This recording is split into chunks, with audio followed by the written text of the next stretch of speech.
I don't know what your feelings for Don are at this juncture in your life.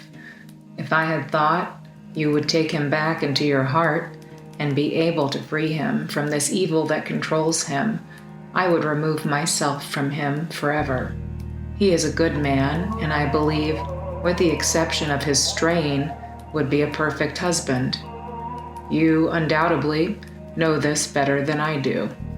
I want his love with all my heart, but if you still want him in your life, I believe that it would be wrong for me to seek that. August 16th, 1990. Total sum of the digits being 7.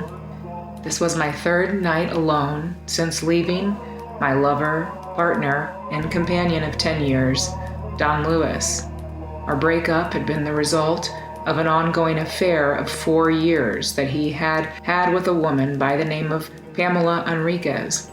In August 1986, after 5 years of begging Don to help me leave my husband, I met Roy Persons, who came into my life and made it possible to leave my bad marriage. Perhaps I asked for too much, but I had to get out of my marriage and would have eventually killed my husband to do it.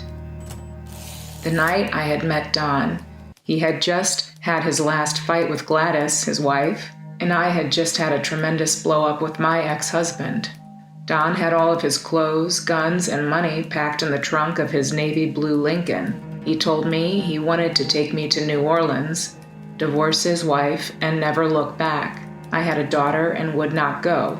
Don went back to his wife the next day, and that is how our relationship began. It was May 1981. On Valentine's Day 1990, Don moved in with me.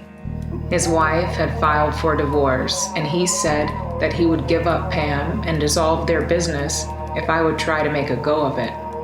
I was never so happy in my whole life. I found out months later he and his wife had broken up around Christmas of 1989, and he had been spending his nights with Pam. He would have her page him at my house when she was ready for him and put Don's wife's phone number in his pager so that he could show it to me and tell me that it was Gladys and that he had to go home to her. I told him that if he did not break off all contact with her by August 1st, 1990, I would leave him. He began to drain our business out, pulling out his money as deals closed and not reinvesting it.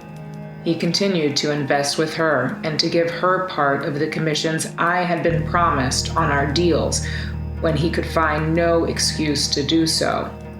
I fear for Don and I fear for myself, as I feel that I have been the instrument to a demon, and so is he. I fear for all of us here on this planet as I have never feared before.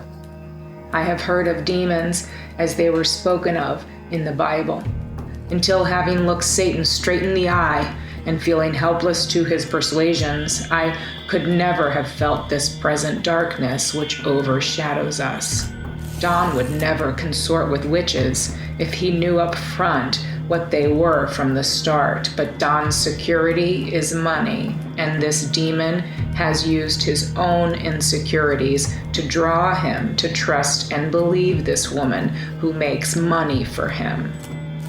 I have done much wrong in my life and am now ready to change, but I will not leave those that I have loved to be consumed while I rescue my own soul.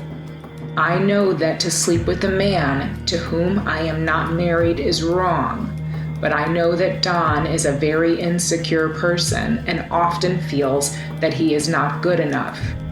To reject him physically would be to drive him even further into the powers of this demon woman of Ekabar. Don and Gladys are divorced now, and to make matters worse, Gladys is in love with another man, a purportedly good and God-fearing man. I want to share the rest of my life with this man, Don, but I do not want this continued satanic link to Pam. Pam desires to be rich beyond perception and has told me that she needs Don's magic to increase her own wealth. This has proven itself to be true based upon the fact that she never had anything before she seduced Don. And in all of her investing with other people since meeting Don, she has managed to tie up every cent that they gave her, which has been somewhere between $150,000 and $250,000, and has been unable to turn any kind of profit.